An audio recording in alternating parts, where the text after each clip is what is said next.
Now I had to get on the inside. Like a blind man at an orgy, I was going to have to feel things out.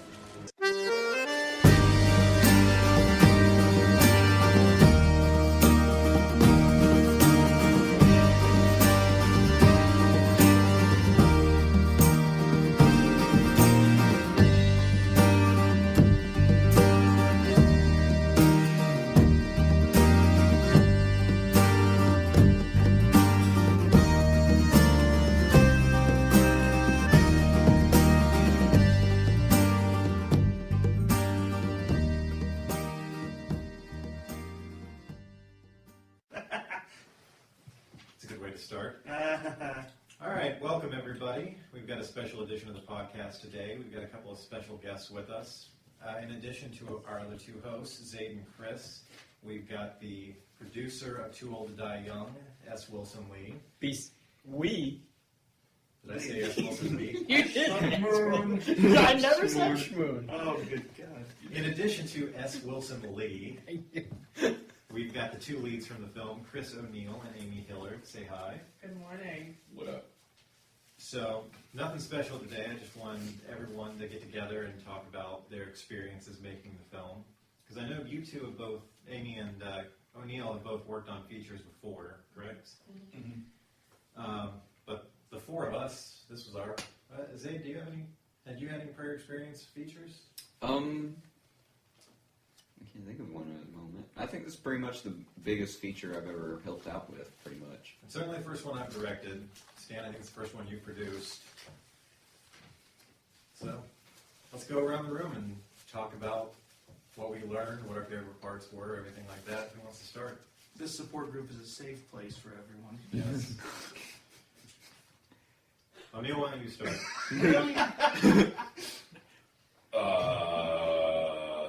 Okay, yeah, no, it was an experience. It was Done. Stop. done. Stop answer. That's all I gotta say. No, it was the first feature where I was more than a day player, and so Yeah, you certainly were. You were an everyday player. I was an everyday player. It was brutal because at my advanced age, my memory is not what it should be. And so trying to remember lines, even from like one take to the next, was an experience. I'm sorry, even when we're not here, the guy in the next office's phone is still finding a way to mess That's right. with us. Yeah. That's right. That's my agent calling, telling me to shut up. Of course, I don't have an agent, which is even spookier. It was a lot. It was a hell of a lot of fun. It was fun. On top of the fact that there were some days that were brutal, and nights that were brutal. Pretty much all of our night shoots were brutal. Yeah. Waiting for the waves to stop. Yeah, waiting for the waves, waiting for the planes. And I love the Planes. waves. Mm-hmm. Football stadiums. Chris Barnes and planes. Look, One of the greatest meltdowns ever that you should have filmed. And you gave me a job, and the job was clear audio, and everyone else disagreed. Everyone else in the world did not want it to happen. funny, those were my two scenes. Yeah. You know, is it me? I think so. It's the gravitational pull of your enormous head. There were planes in Or holding ass. patterns One of the over two. our heads. Yeah. I might have set that up ahead of time. I'm just saying, just trying to see how long you keep your cool. By this airport. Spoiler alert, not long. Yeah. No. And it was like a 10-second scene. Yeah, a 10-second scene that we filmed in increments of 5 seconds whenever the plane was just far enough out. And it took All right, 2 Stan, hours. go. Say your line, now. Yeah. It took 2 hours. Well, we're talking. It's the penultimate scene. It's right before Chris ends the movie. But Whoa, look at the big brain on Brad. well, I'm the producer. I'm supposed to have the brains. Supposed to. What's wrong with it?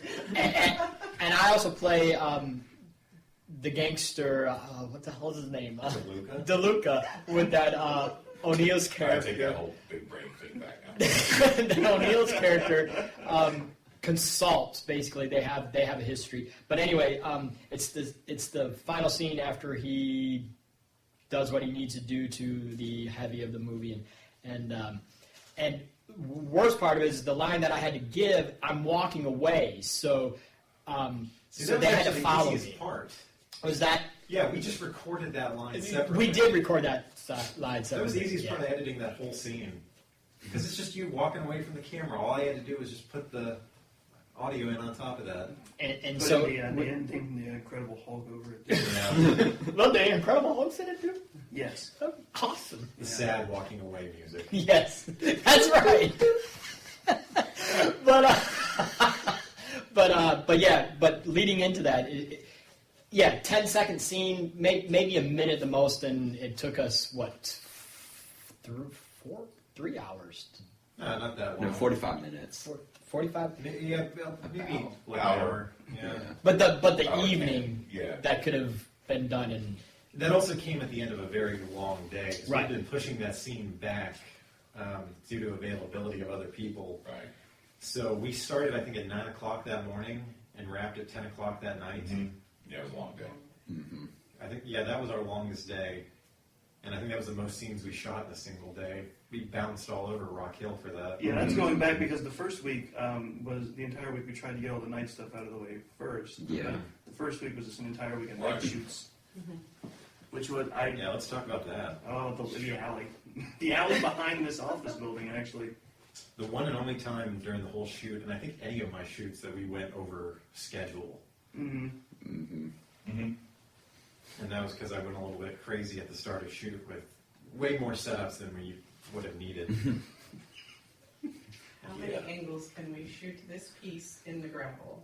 Yeah. To the point where Yeah. by the end of the night, we were looking through the shot list going, no. Thankfully, we went back when we did the pickup night, and we got most of those shots back. Yeah. So, It's fun. yeah. And it was cold Amy? too. I'm going to tell a story here that most of you were there and will remember, and it's one that I will never forget. But it was one of my first stunt pieces, I guess you could say, where I was, not to give too much away, but kind of knocked onto the floor. Oh, yeah. And was not prepared for the fall. Oh. And so my elbows hit the ground. There wasn't the cushioning for the elbows, and everybody hears it. And as O'Neill is standing over me, they're like, "Oh my gosh, you okay?" I was like, "It's my elbows." And he's, "What elbows? I don't see any elbows." Yeah. You have elbows? Yeah, that's what What we got. elbows? I don't see elbows. When she's serving you with the floral soup right now. Yeah. By the way, It seemed appropriate. No, I that story will make a little more sense once the movie comes out. Absolutely. Yeah, I forgot about that. I don't know how we forgot about that. No. Wasn't that like close to the last scenes? That was the last That was the day. last. It was. Yeah, that was the last day. Yeah. The last day was a bear too. Yeah. I mean, a long day. Yeah. Getting the motion shots on that, the panning over my shoulder took a while too. Yeah. Maybe you don't realize how much you catch that you aren't expecting to catch. You're like, crap, I can see that tiny little piece that's not supposed to be there. Yeah. Yup. Oh man. Yep. There was also the. Just lost it. They'll come back later Probably won't one of us. on the next episode. Yeah, to be continued. So what do you guys think of the story that you guys were doing? Go ahead. What did I think of The story script? itself, yeah. Oh, I thoroughly enjoyed it. Even for me at the end, I was still kind of twisted on how my character was seeing things and really her motivation. I loved one specifically, not to give too much away, but I think it's when we actually first meet Teresa in the film. You came up to me and told me beforehand, just so you know, this is what you were doing right before you get here. Motivation, go. Which is like, kind of like, oh, well, that's a new dynamic to my character. Okay, I understand a little more. Let's go. Yeah, when we were doing the one-on-one rehearsals, the three of us, you had told me several times Teresa was so unlike you as a person, and I Right. think that's why it worked so Yes. well. You really went for it. Yeah, she's So. a completely different individual, and that's why I loved playing her, because it definitely allowed me to explore a whole different psyche. Mm-hmm. She's a unique individual. Yeah. Then I found it interesting, Hensley and I, but we've been doing stuff pretty much every summer, every year for about 4 or 5 years, almost probably Yes. 4 years. Since 2009. 2009, and this is probably, though I'm a gangster or whatever in this piece, this is the least physical role I probably have had. Oh yeah, you sat in a chair for one whole scene, and you stood by my car for one whole scene. Yeah, That was- and all the shorts we've done, I'm getting thrown around, I'm fighting with swords, I'm beating up women, getting killed by small getting Mexicans. killed by small Oh, yeah. Mexicans. If Dave had a cannon to shoot you out of, he would. Exactly, and Dude, like can we do that? like Dave said, my scenes was I sat in a chaise and I walked out of a shadow. You know, that was the extent of my physical. Creepy Stan And- walking out of the shadows. And I actually had doors open for me, car doors open for me, and everything. So, in the sense of what we've done in the past and where we've gone, this was an easy part for me in the sense that all the work that I had to put in was just delivering the performance, since there was no physical aspect to it in the sense. Yeah, let's see. In the last 5 years, you have been a hitman, a redneck mountain man, a post-apocalyptic sword fighter. Swordman. So yeah, Agent of the Lord. Agent of the Lord, from all of that to mob boss. my boss. Yeah, I guess you're moving up in the world. I got moved up and where I can have other people do But we my had to protect him. He was a action. producer. Yeah, we couldn't put you in trouble. I had no insurance. I was couldn't kill him in the his actor sleep. uninsured. Oh come on, no one had insurance. No, Well, John John. had insurance. yeah. and we did our own stunts. That's the thing. Yeah. It's like, Yeah. and I cracked my head. Yeah, Stan did kill himself at one point. No, that was, The I stutter, think, though. That head smack fixed your stutter. I don't know if you know. and he can now speak 3 new languages. Are you saying At cartoons the are telling the expense of truth? doing that. Yeah. At the expense of doing that. Don't hit him again. He might think he's a race car driver. Yeah. Oh, I'm making steering on it. Yeah, there was a shooting in Mara Rosenberg's house for one of the Oh, best that scenes house. of the film. There was almost a shooting in Gorgeous. Bar. We were upstairs in a room with a very low ceiling. Well, it was a sloped ceiling with a beam in the middle of it, and Stan was running the First of all, clapboard that night. you guys were in a room in one of the house itself. I was thinking about this earlier. It was like it looked like a guest villa at some exotic resort. Yeah. It's amazing. And where you were shooting it looked like a hotel suite just attached Yeah. to it. It's the kind of house where you just want to walk around butt ass naked. This is mine. You know? Yes. I'm going to sit on everything with no pants on.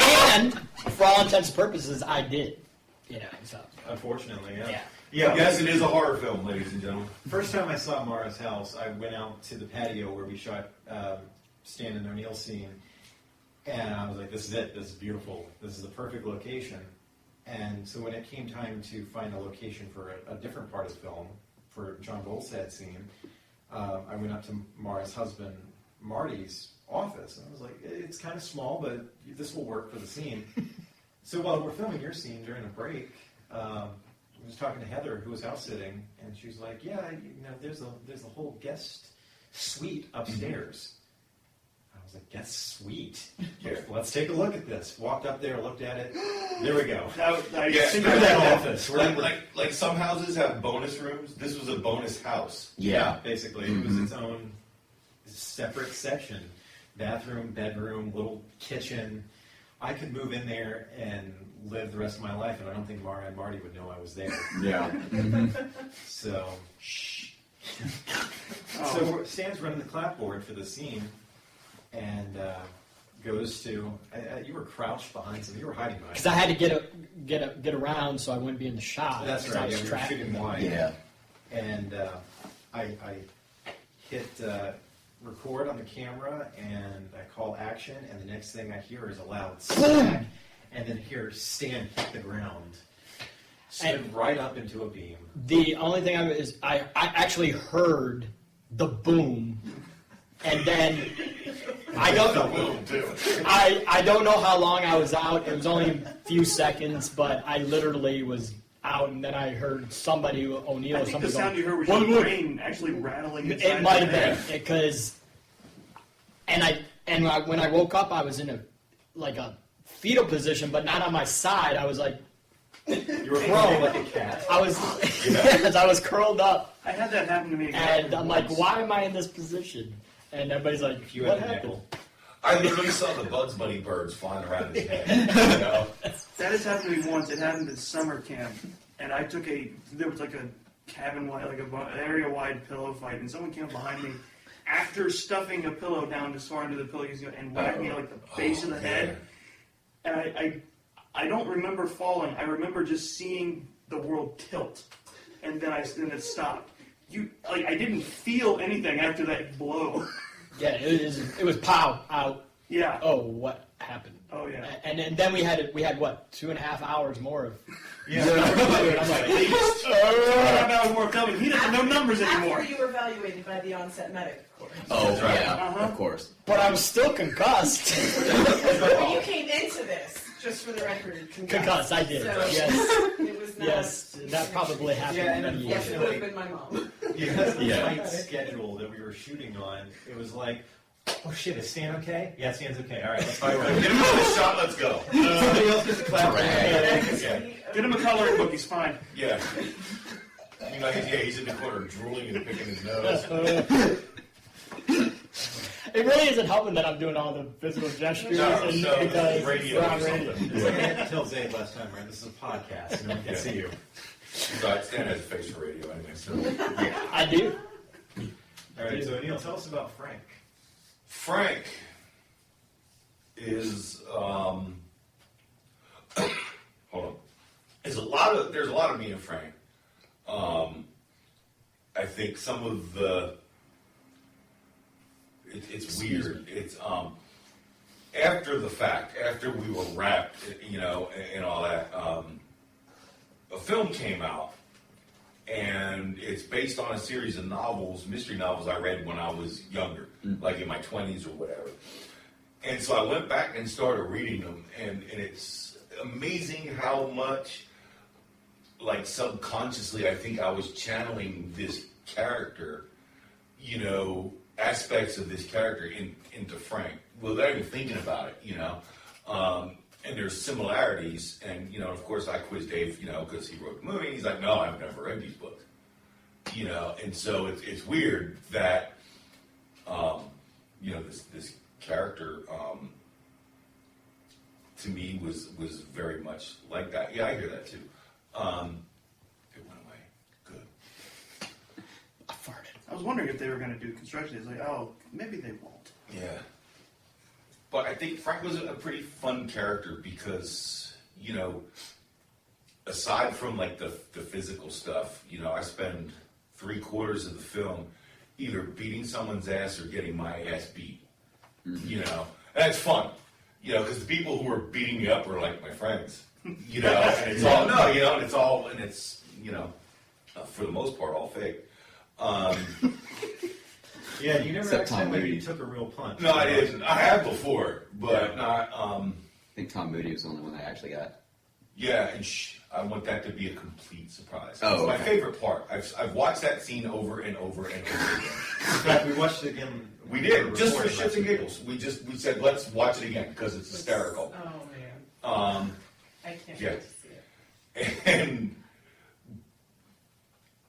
but you know, that kind of bulldoggedness, I think that is in Frank, where he gets his ass kicked all the time, and he keeps going. He hasn't slept in like what feels like a week. And I know, there was a portion of that time where literally I hadn't slept in like over a week. But by the end of filming, I don't think any of us had. No. We didn't even have to put makeup on you. It was just like, oh, it's already there. Oh, I already had dark circles, and all I had to do is embellish, And, but I like the good guy who isn't always necessarily the knight in shining armor, paladin, pillar of virtue kind of person. The anti-hero. Yeah. Not even anti-hero sometimes, just like A just real. guy. Yeah, Real. exactly. Yeah. Yes. A real person. And so I tried to make him as much of a real person as I could. I guess how successful I am is yet to be seen, but He's a guy who understands how much doing the right thing sucks sometimes. right, right, because it does. Sometimes Yeah. ignoring things or letting somebody else take care of it is much easier. Yeah. So he was a lot of fun. He was a lot of fun. When I read the script, I did so with, I guess, curiosity first, because it's one of David's first full length scripts, and as I read it more, I'm like, okay. And then like I was done reading it, I emailed David, or texted him, did something, dude, I want him. I want to be this guy. See, that was kind of the response when he asked me if I would audition. He emailed me the script, and I remember it was late when I got it, and I wanted to just quickly glance at it. I remember I stayed up. I had to read the whole thing at once. Right. And I was like, oh crap, it's late. And then I was thinking, Teresa, again, never played anyone like her. Not somebody, I couldn't even think about a person I could channel for this, and I thought, you really want me to play? It's so opposite of what I'm normally cast as, the very mothering, nurturing, sweet, nursey lady, and not this really tough chick that That's why I think you were so good at it. Teresa was. And I was like, I would be honored to come and read for you, and then expected nothing. And I left that audition going, well, that was a long drive down. You left that audition, and I was like, all right, done. That was it. I don't need to read anybody else. Yeah, I'm pretty sure. Like, I either saw or talked to David like hours after that, and he was like, "Yeah, that's done." Really? We had rehearsal for Romeo and Juliet. We went straight from here to that. We were standing outside smoking, and I was like, "Just read Amy. She's in." Yeah. Awesome. Yeah, no, it was. It was. A few days later, Kate was like, no, he really enjoyed your audition. I was like, oh, okay, cool. Yeah, as producer, I had, I would come in and see the audition footage, the audition screenings, and it was the same thing. It's like I'm looking at Amy and what do you think? And I'm like, hands down. There's It's Teresa. like, because Teresa's anybody can become a Teresa, and the thing is, you channeled what you needed to channel. That if you were in that situation, what you would do, and that's what it was, and so it was the same thing with O'Neill. When I saw O'Neill's stuff, I'm like,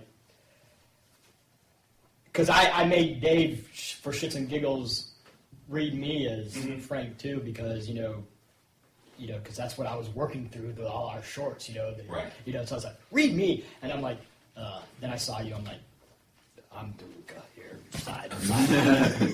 I'll take DeLuca.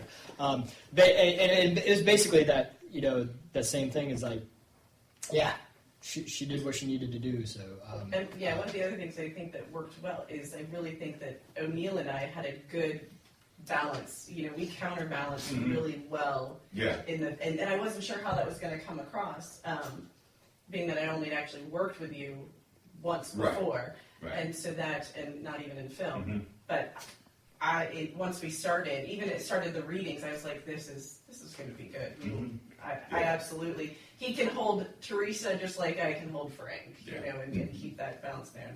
I can't wait to see the film. And for the record, I've not seen any footage other than when we were filming. Oh, it's going to change. I'll show you when So we're done. I can't wait. I haven't either. Yeah, I've seen some hilarious screenshots though. Yeah. Yeah. Oh, yeah. Oh yeah. Yeah, it's so, full story in a nutshell. Last summer I was directing an outdoor production of Romeo and Juliet, and my nurse crapped out on me. So I put out an ad, on Facebook and whatnot, and I read, 3, 4 ladies one day at Romney's, and Amy was one of them. And totally against the type I was looking for, I just said, you know what, Amy's going to fit, right? So I cast her. I came back, I said, yeah, that's done. I've got a nurse, and you need to look at Amy for the movie. Yeah. Yeah. And that was Katie's response too. Yeah. We've been talking about. We weren't even officially in production yet when you got cast in R&J, and Katie came up and was like, It "My was for friend your Nick-" birthday. Yeah. That's when you first said, I Right. want to talk to you about a movie. Yeah, that was Yeah. the first time That was I like think I on got my back, production. on my back porch. I Yeah, think, yes, right? yeah. It was. Yeah. I met you in passing, helping Katie get ready for an awards show. Yes, that's But right. it was brief. But other than that, it was a come meet the Mhm. Shakespeare Carolina cast. It was a bonding thing for your birthday for R&J. And Katie said, "You really need to go over and talk to Amy about the film. I think she'd be perfect for Teresa." Wow, Yeah. yeah, So- it's funny. Yeah. And for the record, I just want to say, in that small audition for R&J with Mhm. O'Neill, what he really said, there were about 4 or 5 of us ladies around the table, and right off the bat, he says, "None of you are what I'm looking for, just so you know." Right, physically. But then he had the daisy Go ahead chain and and then audition, okay? Just so You were all the you best in know, the chain. you're not. None of you are what I want. Well, But- some were too young, there was a lot into that. I know. And if you knew the woman who I had originally I have cast, since met her, and you're right. I completely different pair of shoes that I could never even try Right. to replicate. So she's brilliant. Yes, And- pair of Yeah, shoes. in her own way. And, Like you said, right. you have to fill someone's shoes. No, I could never take on those. Elbows. But Elbows. no, so yeah, and then after 3 months of sweating and outdoors doing Romeo and Juliet, Amy and I came into this obviously with a rapport, Right. and whatever that is, empathy, all those things that you build up working together previously. Mm-hmm. So it was a very comfortable thing. Right. It was. So there was no, who's this broad? How do I get used to her? How does she get used to me? Right. Because, I'm not the easiest chocolate in the box to digest, Yeah. And, I know myself, and, that kind of thing. And so we came into it like mutual admiration, I think. And so things, I think, click quicker than Right. had, Quickly and very well.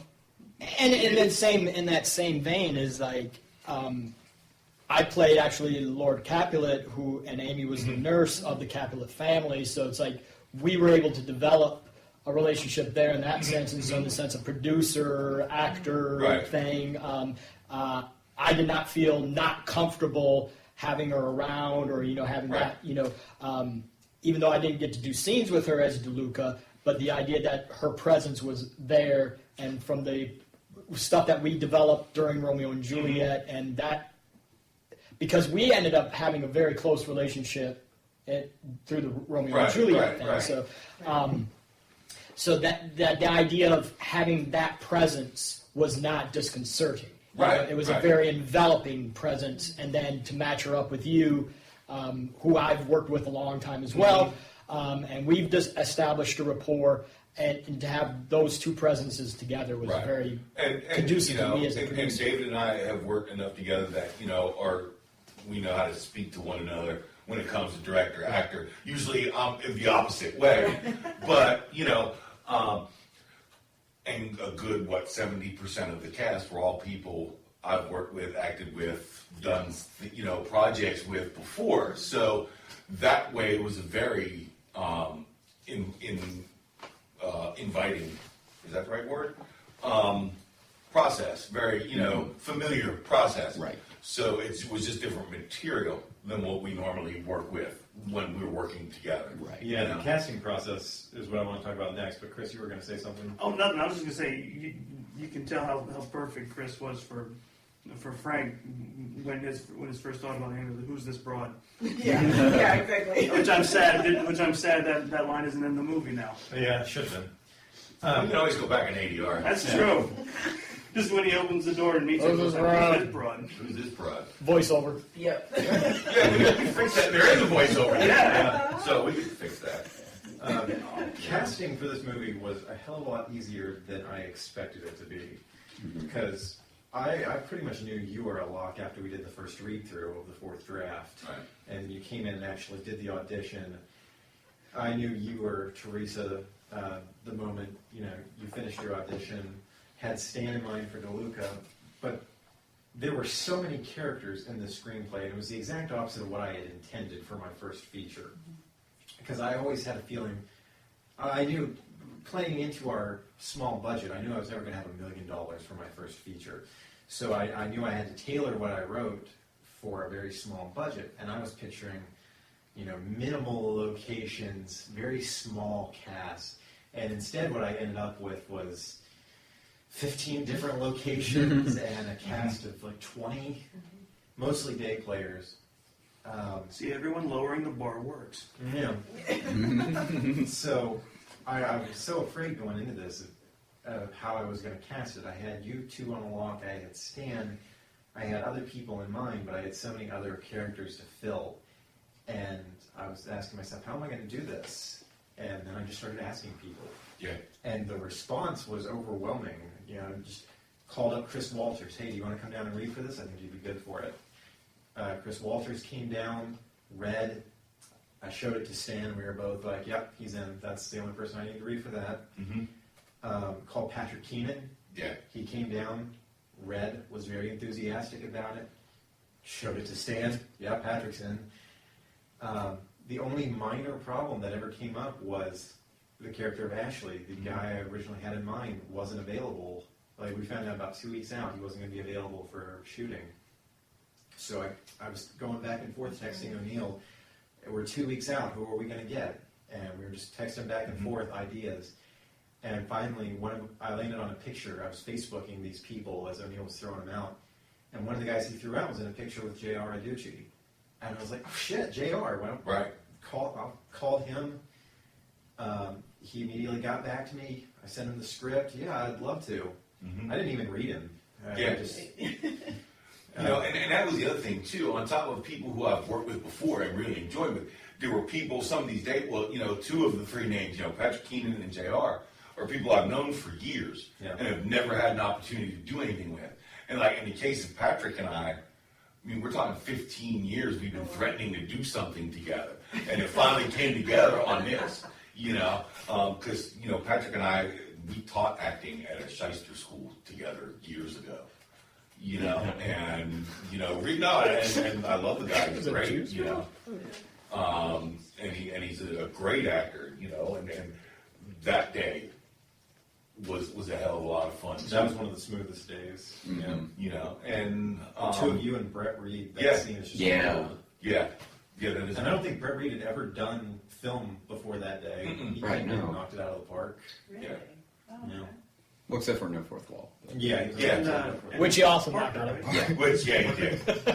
Oh yeah, Parker Dowling. Yeah, Parker's good, real good. Yeah, Patrick is primarily. He's a involved film in actor. what is Dave's favorite scene in the movie. Oh yeah, I gotta show you guys that afterwards. That's one of my favorites too, because it's actually where I'm not on the receiving end of a beating. Yeah. We got Parker and Katie for her 1 minute of screen time that she steals. Of course. John Goldstad had him for 2 days. The closest we came to like a big name in the film. From Leprechaun. Yeah, Leprechaun and the other Daryl. Yeah. The other Daryl from the Newhart show. Yep, Daryl. He's our baddie. Oh God, Jeremy DeCarlos. Yeah. Oh, Daryl, yeah. So much fun to work with. I think Jeremy DeCarlos might have the best facial expressions of any actor I've ever worked with. Yeah, he's got some good ones in that scene with John and Yeah. Also, make Charles a badass. Charles is a badass. Yeah. Oh my goodness. That and filming the gym scene was so much fun. Yes, Yeah. with Manu and That was after all the principal filming. We went back and filmed the scene where yeah, he confronts a local gangster. yeah. Jimmy and the Frenchman. roles written for the two of them specifically, Yes, so I'm glad we yes. were able to get the two of them. Mm-hmm. That was a fun shoot. For some. For some. You spent a lot of time on your knees that I day. did. Knees? What knees? Not that kind of a picture. Well, at least by then we had been going for weeks at that point, and we were actually pretty efficient at it at that. Yeah, it's like I Yeah. said in the last podcast, that first week of filming was rough, and because we were still getting into the swing of things. By our last day of filming, it was just knocking it out of the park. Yeah. And I know, like, Amy and I's last day of filming, there was a lot of important stuff, Yes. you know, and it got to the point where, like, we were kind of running out of time and having to, like nail these things in 1-2 takes Yes. tops. You know? Well, you didn't even have to. You just were. You were giving me exactly what I needed in 1 or 2 takes. So It was that desperation. It was creeping in. yeah. It was. Yeah. We've been shooting for 3 weeks now. I'm ready to be done with this. Yeah. Except the last scene that David shot over and over and over and over. Oh. And oh, over. Yes. Which yes. which yes, scene was yes. that? At O'Neill's behest. It was not at my best. I was done. I'm pretty sure take 3. I was like, It was that's the gold. last scene between the two of them. Okay. At Tom Moody's house. Okay. I don't think you were there for that one. No, I had to work that day. Yeah, production-wise, 14 days of filming over 3 weeks. Me and O'Neill every day. Zayd, you were there, I think, 14 out of the 15 days. Yeah, because Jeannie was there 14 out of the 15 Yeah, I was days. there 8. I think like You were there 8. days. Chris? 9, because I had 3 days each week that I took off, so I Right. could do it. And then when I wasn't there, I was working. So Yeah. your mom was there for Yeah. a big, yeah, Jeannie, she was makeup and Yeah, I think 13 or 14 out of the 15, or 12 or 13 out of the 14 days. Which for her, that was her first film set experience. And she just absolutely loved it and loved everybody, and as she does. Mhm.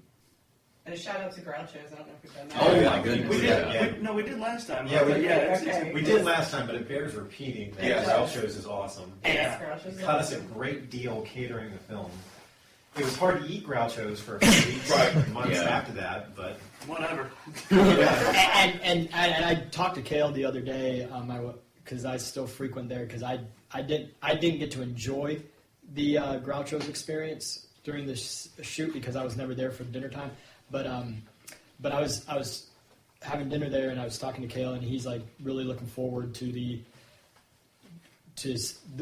whole piece put together, and he's really excited to stay working with us both. Yeah. Both yeah, 'cause versions I was just of a this friend group. to Shakespeare Carolina. yeah. and- Bill Medley is the manager over there. The Yeah. Groucho's on Cherry Road. Listeners, if you're in Rock Hill, go and Definitely. support them. Very good. And not only good people, the food is great as Right. well. And they had no problem helping us out with. I mean, and we offered them a pretty and they actually cut us down. Yeah, they cut us a great deal. They on it. cut us a great deal. So we've covered, I think, the performance aspect of it. I'm interested to hear from the two of you, Zayd and Chris, about the behind the camera portion of it. Your thoughts on that? Well, I mean, after working with you for I think the first time I ever worked with you was Sympathy for Dog Boy. Yeah. And there were like 1 or 2 instances where I did like tech work, like just setting up stuff and all that and helping with that. And then it was No Fourth Wall transitioning to that where, I graduated with a broadcast degree where it's like, oh, I know what angles are, I know what headroom is, and I know what this stuff is, but I had never, Max Henry? yes, but it was a different animal because I liked the broadcast department at Winthrop, but it was all news based, and it was Right. like we barely hit film at all, except for like 1 or 2 projects where it was like make a music video, and it was a really different world, just kind of like trying to translate like some of the the lingo in vernacular for some of the shots. Because one thing that I'm just going to tell you right now is that bugged me was like there needs to be headroom, and you're like, no, I don't like headroom. And I'm No, I like, hate headroom. yeah, and that bugged me because they were like, no, you need headroom, and then you need looking room and all this stuff, and you're like, no. And I was like, this is making me hurt for some reason. But looking back on it, I was like, yeah, you know what, tighter shots do work better and all that kind of stuff. So it was really working with this big film. It was one of those, after doing No Fourth Wall and just kind of having a bigger experience with actually doing moving shots and all that stuff, because news-based is like, put it on tripod, put it on tripod, put it on tripod. With this, with the amount of movement that we had to do and just being able to keep those angles, it was really just like a different animal, just trying to like train that muscle memory to where you actually understand the importance of being able to do those movements. So, Yeah, we had a pretty good balance of steady tripod shots and moving shots, because it was really important to me going into it that we never had any of the Paul Greengrass style, super shaky all over the place. Cloverfield is. Yeah. So for the most part, a lot of the handheld stuff is pretty smooth. We bought a nice rig, Yeah, it was a very nice rig. and Chris Neville also had a nice handheld rig. That we Chris, oh yeah, Yeah, shout out. shout out Shout out to to Chris. Chris, I Neville. would say. He was Man, a great intern. Yeah. Great addition to the set. Yeah, really had a good photographic eye. I should have asked him to be here today. Chris Neville came in about a week before we started production. He found me online, called me, wanted to come in and talk about what I did. So he came in, and I was giving him some advice. I told him about the film, and he asked me to come out one night just to see how it's done. So he showed up on our first night of filming, the night of the four Chris's. Yeah. Chris Yeah. O'Neill, Chris Barnes, Chris Neville, Chris Walters. Yes. Oh. And asked if he could come back the next, or 2 nights. And I told him where we were going to be. He showed up, and at first he had his camera. He was shooting some behind the scenes stuff, just observing. And as it went on, he started getting more and more involved. I had him running camera, using the clapboard. By the last day of filming, he was doing a lot of the main shots, Setting up shots. helping set up. And you just kept coming back. Yeah, yeah. And I've talked to him a few times since then, and he can't wait for the next one. Yeah. Yeah. He was an enormous help. Did I meet Chris? Sure, you His- did. Yeah. Yeah, you Had to- should have. He was there. Was he at the barn? He wasn't at the barn, right? Yeah, he was for that the scene with Mike Pilecki. Yeah, he was there. Yeah. Glasses, yeah. Honda Element. Yeah. That's right. Yes, He was. yes, yes. Yeah. I don't Tall, know shaved if- head. Yes. I don't know if I met him formally though. So yeah. No, there was one day, I don't know, we had a multitask. So David went to I think pick up lunch and set up the next location. Yeah, And I just put Neville in charge. Yeah, and left Yeah. Neville and me to do some almost second unit stuff around an abandoned building. And Chris had it all set up, and no waste of time. Oh, I don't know what else David would want, anything like that. He just intuitively started, all right, let's try this, let's try this, let's try that. I think it was me and Jeannie, and David went off, I think to pick up the catering and set up. I think we were shooting at your apartment next. Yeah. And Yeah, he went from casual observer to second unit director. Yeah. In a week, 2.5 weeks. Yeah. I have to say this in honor of Long Walk Productions and as a spokesman of Long Walk and as a spokesman of our production skills and stuff like that. There is a great surprise factor when people come into working with us that they actually discovered that we know what the fuck we're doing. And people come in, and I would say some of the actors that we paid and stuff, I don't think they knew what we thought we were doing, but then I should have remembered my script, once they figured out how we worked. Because Hensley and I talked about creating this place, and it was all about that we actually know what we know what we're talking about. So, the first short we did, I think it was you and me and maybe a couple other people, and then we expand. And then the second short we did, it was more people involved, production-wise. And then by the time we got to Sort of the Spirit, but it's and then with North Fourth Wall, you discovered that we knew what we were talking about, that we could, so it's like, but the idea that we know what we're talking about and how people are surprised and keep coming back, like Amy said, they keep coming back once they figure out these Long Walk knows what they're doing, and it's like the fact that this is our first feature. We've been doing everything as if it was a feature or as if it was a full length production, or and it's like and we have live theater down, we have it's like, so we have all the tasks, and bringing it and getting people to see that, and then they say, oh, I can hang with these folks, and bringing them back. So. You know what I think it is, and sort of, this has been true with Shakespeare Carolina for a while, and seeing that Long Walk and Shakespeare kind of feed off of each other a little bit. People show up and then don't go away. Right. You know what I mean? Yeah. And it still boggles my mind because it's like, have you met me? Like when it was especially with Shakespeare, it's like, I directed you in this play and you're coming back. Yeah, like, have you met me? And honestly, for me, that humbles the hell out of me. That, like, I do this, I put people through this, and they come back, and, I see the same thing, working, on the other side with Long Walk, where, I want to do it again. There's not a week goes by that Dave and I, the movie isn't even done being edited yet, and Dave and I throw around ideas for sequels, Of course, mine are all a hell of a lot darker than his, and his are pretty dark, but mine involve, like, internet hookers and stuff, We'll talk after 1 week. And the fact that we can hit any kind of genre is totally brilliant.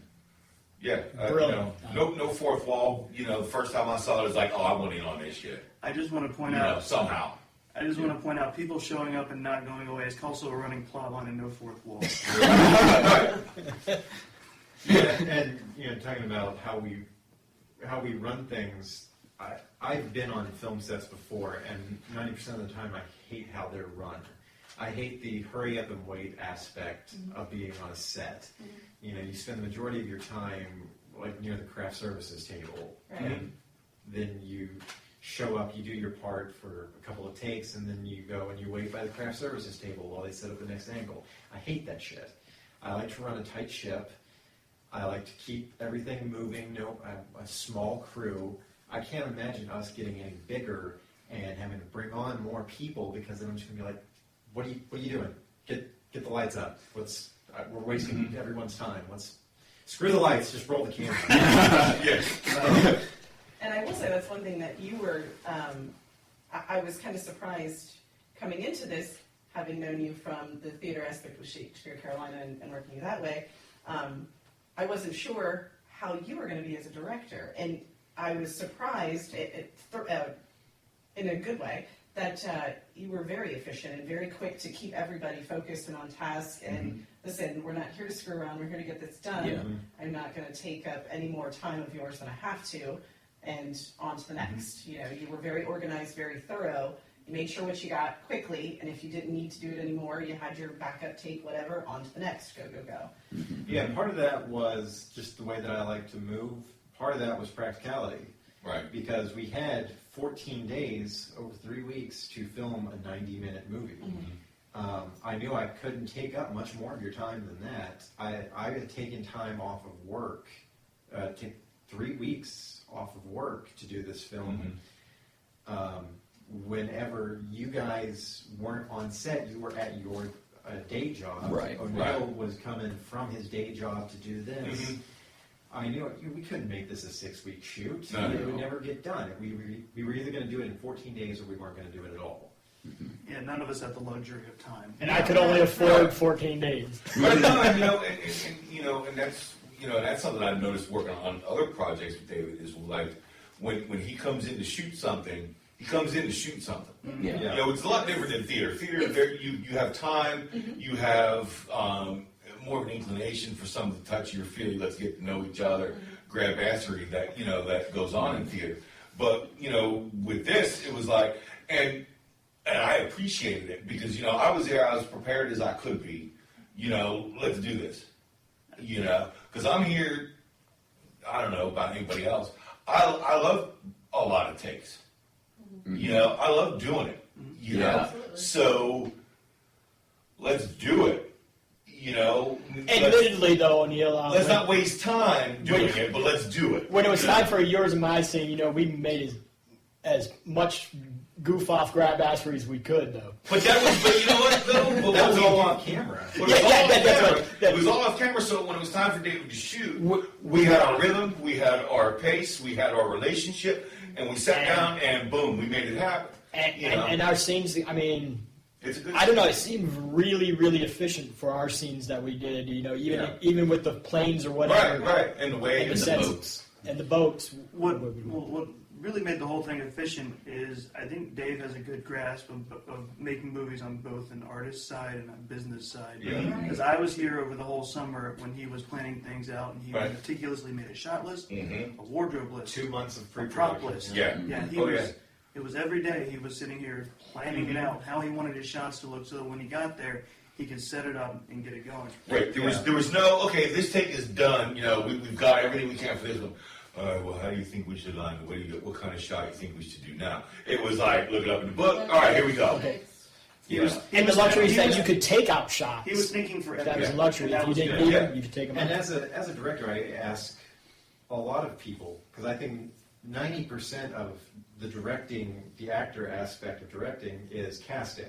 Yeah. So I expect people to come in knowing their lines and with choices made. Mhm. And the two of you came in, and of course we had those couple of weeks of rehearsal Right. beforehand where we worked through that. And so that was important to me to get done first. But I was incredibly fortunate to get a great group of actors who all came in and required minimal direction. I'd throw an idea at them and they would run with it.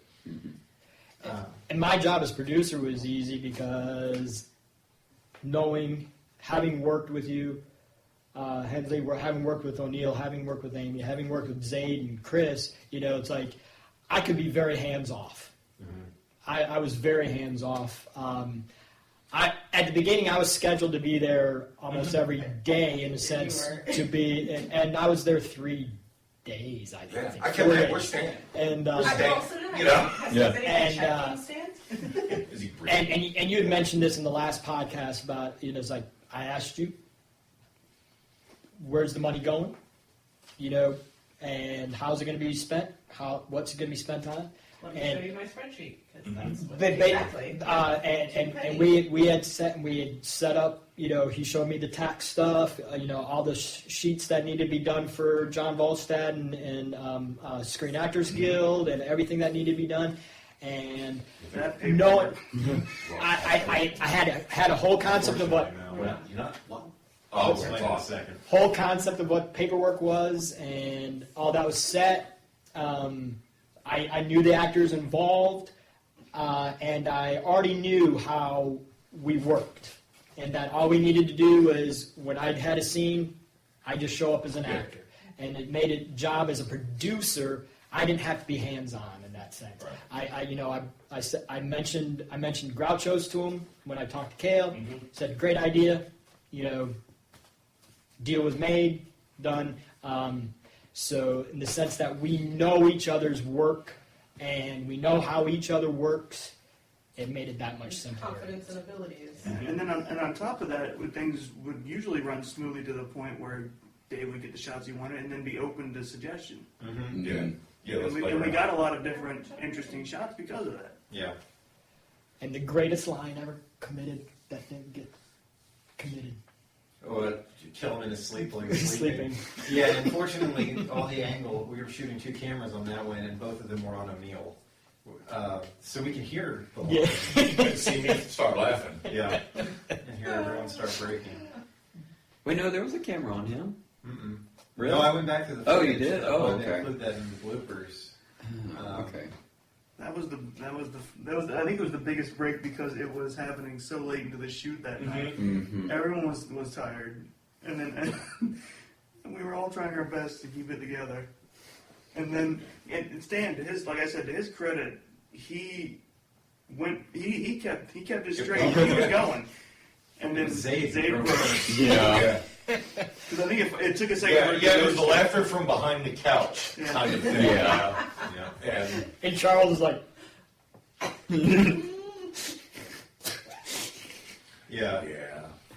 Talking about the organization, when I went and had our taxes done, the dude who was doing them from H&R Block asked me for receipts and everything, and I just threw down a folder. It's like, there's everything. Every receipt from the production, everything is line by line. because that's the only thing I demanded, right? Was that we had paperwork, that we had receipts, and that any guns bought, anything like that, we had trail for, and that if somebody came back at us, boom, there's a folder.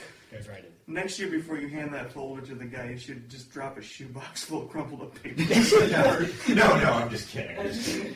Well, before we wrap this up, the most recent update on the film, I just, this past week, started my third edit of it going straight through. The first edit was just to put everything together. Chris Barnes can tell you, the first time we watched it with Joe Miller, it was barely a movie. I watched it going, Christ, what did I do? Second edit, I started the sound design, started a little bit of color correction, trimmed it in places, added on in places. So this past weekend, we recorded O'Neill's voiceovers. I put all those in. Tuesday, I sent it off to Nick Mantillo in Portland, Oregon.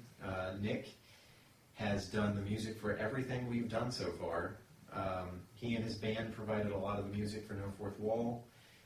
He's solo scored Network and Dog Boy and Sword of the Spirit, and he's going to be working on the music for this too. And in fact, when I saw him last summer, I gave him a copy of the script. Told him, we're doing this film. I want you to do the music, read the script.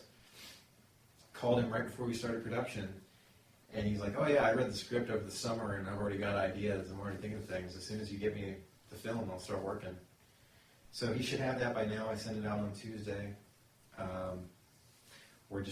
Now it's just a lot of ADR and color correction. The edit is pretty much locked down, I think. We still have a few minor shots to pick up, but those can pretty much be done anytime. So that's where we're at. And as soon as this podcast is over, Amy Hillard's going to stick around and we're going to record some of her dialogue. Nice. And I want to throw out one little tidbit of trivia before we end this. This film is very much a love letter to film noir and detective stories in the way that, Hatchet was a love letter to old school horror films that, and in a lot of ways the way Quentin Tarantino's films are love letters to different genres. But there's really not as much overt references to other films. The only really overt reference that I included in the entire script was your name. In The Long Goodbye by Raymond Chandler, there's a character named Terry Lennox. So Teresa's name is Teresa Lennox, and I briefly considered having people call you Terry. And that would have been a little too overt for my taste. So I want to see. There's another Easter egg in there, but I don't want to spoil. Right, exactly. Don't give that one yet. Do I know it? Yeah, you all know. I don't. When we're not rolling, I'll Yeah, remind there's you. one, But no, it's not for the podcast. And then the only other one that springs to mind is the nose bandage that Chris Walters wears is my little throwaway gag or throwaway nod to Chinatown. Other than that, I can't wait to see it. and I'll show you guys some footage as soon as we're done. Anybody else want to say anything? no. I just want to say I was very, very proud and very, I was very honored that you let me be the producer, and I'm very happy that this was the signature feature for Long Walk. So thank you for Our very first one. It's currently March of 2015. Hopefully by March of 2016, some people will have actually seen this film. All right. Well, thank you guys for coming out. It was a Thank pleasure you. to have you and you talk to all of you, and can't wait to work with you all again. Absolutely. Peace. Oh yeah, it's gonna be a busy week. By the time this goes up, we should be at Mad Monster Party. Oh Yes, yes. our next podcast will be, and not It'll be- live certainly, but we'll be It'll- recording it at Mad Monster Party in Charlotte. So look forward to hearing that from us, Oh yeah. And People are Stan gonna being be all drunk. geeky. and we might be drunk. They're gonna You might be drunk. All right. might be. Thanks for listening, everybody, and tune in next time. Peace. Peace.